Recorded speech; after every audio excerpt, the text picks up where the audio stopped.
नमस्कार। आज class 10 त्रिकोणमितिर 8.1 9 number exercise समाधान কৰিবলৈ গৈ আছো। क्वेश्चन দিয়া আছে in triangle ABC right angled at B if tan A is equal to 1/√3 find the value of sin A cos C और plus cos A sin C। যদি tan A is equal to 1/√3 হয় আৰু B যদি right triangle হয় তেনেহলে এইখিনি value উলিয়াই ল'ব লাগিব। আগৰ কুৱেশ্যনৰ সমাধানৰ দৰেই এইটোতো এটা সমকোণী ত্ৰিভুজ আঁকি লওঁ। সমকোণী ত্ৰিভুজ ফৰ্মুলাকে আঁকি লৈছো। ইয়াতে বি হ'ব কি বুলি কৈছে সমকোণ। সমকোণ ৰাইট ট্ৰায়াঙ্গল, ইয়াৰ নাম দিলো এ, ইয়াৰ নাম দিলো সি। এতিয়া এই বস্তুটো লিখিম ইয়াতে। let us draw a right triangle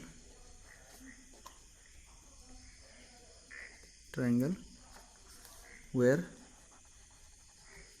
angle B is equal to right triangle হলে 90 ডিগ্ৰী হয়। তো জানা কথা। এতিয়া ইয়াৰ পৰা আমি given কি দিয়া আছে, given এইটো tan A is equal to 1/√3। tan ৰ ফৰ্মুলা কি আছিল p/b। ইয়াতে p হল এইটো পারপেন্ডিকুলার বাই বেস, bc বাই কি হ'ব bc/ab is equal to 1/√3। এতিয়া নেক্সট লাইনত লিখিম bc/ab is equal to 1/√3 is equal to k বুলি ধৰি লওঁ। যদি k বুলি ধৰি লওঁ তেতিয়াহলে কি হ'ব therefore bc is equal to এইটো লগত এইটো হ'ব k মাত্ৰ আৰু ab হ'ব √3 লগত এইটো মাল্টিপ্লাই কৰিলে √3 k হ'ব। ইয়াতে এইখিনি বস্তু পালো। এই বস্তুটো ইয়াতে লিখি ল'ব পাৰো আমি √3 k আৰু bc হল k। ইয়াতে এইখিনি যদি পাওঁ তেতিয়াহলে ইয়াৰ পৰা হাইপোটেনিয়াস আমি উলিয়াই ল'ব পাৰিম, কৰ্ণৰ ভ্যালু উলিয়াই ল'ব পাৰিম।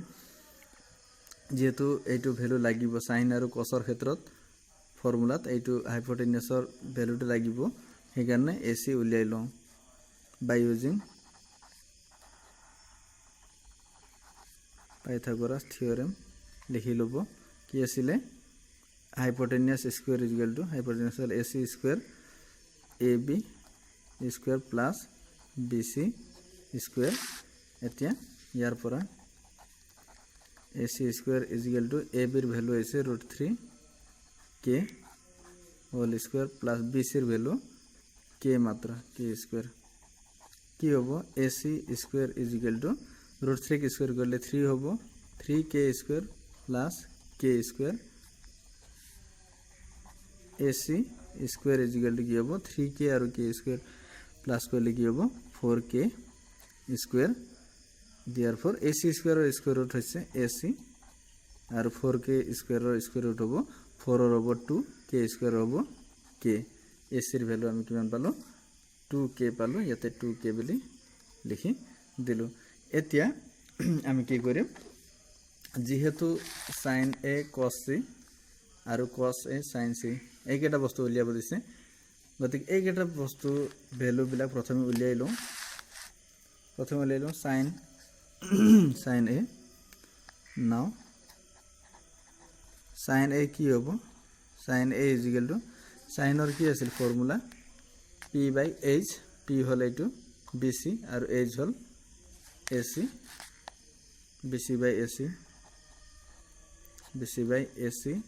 এতিয়া ভ্যালু কেটা আমি পাই গৈছো গোটেইখিনি। BC ৰ ভ্যালু পাইছিলো এইটো k আৰু AC ৰ ভ্যালু পালো এই মাত্ৰ 2k। k কাটি দিয়াৰ পিছত থাকিব কি 1/2। এতিয়া sin A হল এতিয়া sin C উলিয়াই লওঁ। sin C ৰ ক্ষেত্ৰত কি হ'ব C বুলি কোৱাৰ লগে লগে এইটো হল C, এংগলটো হল C, গতিকে ইয়াৰ ক্ষেত্ৰত হ'ব এইটো হ'ব বেস, এইটো হ'ব পারপেন্ডিকুলার। p/h হলে AB/AC হ'ব AB/AC AC a বিৰ ভ্যালু কিমান পাইছিল k পাইছিল a বিৰ ভ্যালু সৰি a বিৰ ভ্যালু √3k আৰু ac ৰ ভ্যালু পাইছো 2k এটো লিখি দিম 2k k কাটিলে থাকিব কি √3 তল থাকিব 2 sin a sin c হল এটা cos a cos c উলাইলো cos a কিমান হয় যেহেতু এই গোটেখিনি ভ্যালু এতে বহুৱাব লাগিব কোৱেশ্চন 1 সলভ কৰিবৰ কাৰণে গতিকে cos এর ভ্যালু উলাইলো cos a আছিল b/h cos a hall b/h b হল এতে কি আছিল b হল ab/ab আৰু h হল ac ab/ac লিখিলো ab/ac ab এৰ ভ্যালু উপৰৰ নিচিনাকে কি হ'ব √3k আৰু ac এৰ ভ্যালু 2k আছিলে কাট দিয়াৰ পিছত থাকিব √3/2 sin c আৰু cos c একে ওলাই থাকিল আকৌ এতিয়া ওলাম আমি cos c cos এর ক্ষেত্ৰত হ'ব কি cos এৰ ক্ষেত্ৰত এটো c যেহেতু ইয়াৰ ফৰ্মুলা আছিল b/h b হল এইটো bc আৰু h হল ac bc/ac হ'ব bc/ac bc এর ভ্যালু পাইছিল কিমান ইয়াৰ পৰা চাব পাৰিম k bc এৰ ভ্যালু হৈছে k আৰু ac এর ভ্যালু কিমান এটো 2k twice k কাটিলে থাকিব কি 1/2 sin a sin c cos a cos c হৈ গল এতে এক নম্বৰত কি দিয়া আছিল আমাক sin a cos c plus cos a sin c এতে ইয়াত ভ্যালু কেটা পুট কৰিম sin এৰ ভ্যালু পাইছিল 1/2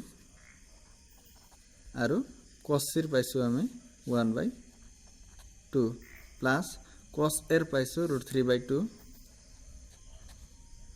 আৰু sin c এৰ পাইছো √3/2 এতে এইটো প্লাস কৰিলে কিমান হ'ব প্ৰথমে এটো মাল্টিপ্লাই কৰিলো 2 2 যা উপৰত হ'ব 1 1 যা 1 তলত হ'ব 2 2 যা 4 প্লাস এটো √3 লগ √3 মাল্টিপ্লাই কৰিলে হ'ব 3 আৰু 2 লগ 2 মাল্টিপ্লাই কৰিলে হ'ব কি 4 এতিয়া এলসিএম ললে কি হ'ব 4 হ'ব উপৰত 1 প্লাস 3 কিমান হল 4/4 4 4 কাটিলে থাকিব কি 1 হ'ব ইয়াৰ आंसर আৰু কোৱেশ্চন 2 দি আছিল ইয়াতে লিখিলো 2 কি ওলাব দিছিলে cos a cos c minus sin a sin c cos এর ভ্যালু পাইছিল আমি এটো cos এর পাইছো √3/2 আৰু cos এর পাইছিল এটো 1/2 minus sin এর পাইছো এটো 1/2 আর sin এর পাইছো √3/2 এতিয়া √3 লগ 1 মাল্টিপ্লাই কৰিলে হ'ব √3 আৰ 2 লগ 2 মাল্টিপ্লাই কৰিলে হ'ব কি 4 মাইনাস ইয়াতো একে নিচিনাকে √3 লগ 1 মাল্টিপ্লাই √3 তাৰ 2 লগ 2 মাল্টিপ্লাই কৰি কিমান হ'ব 4 এতিয়া কি হ'ব 4 যেহেতু একে ওলাইছে এইটো পৰা এইটো বিয়োগ কৰিলে কি থাকিব 0 থাকিব এলসিএম লৈ ফেলে কৰি থকাৰ দৰকাৰ নাই এটো কি হ'ব आंसर 0 এটো হ'ব ইয়াৰ সমাধান প্ৰথমটো হল 1 তাৰ পিছত হল 0 এনেকৈ ইয়াৰ সমাধান কৰিব পাৰি আৰু যদি কৰবাত বুজাত অসুবিধা হৈছে তেতিয়ালে মোৰ কমেন্ট বক্সত কমেন্ট কৰিব পাৰিব নতুবা মোৰ মোবাইল নম্বৰত কন্টাক্ট কৰিব পাৰিব আৰু এনেদৰে মই ভিডিও সমূহ দি যাম আৰু যদি ভিডিও সমূহ পাব বিচাৰে তেতিয়ালে মোৰ চেনেলটো সাবস্ক্ৰাইব কৰি লব ধন্যবাদ।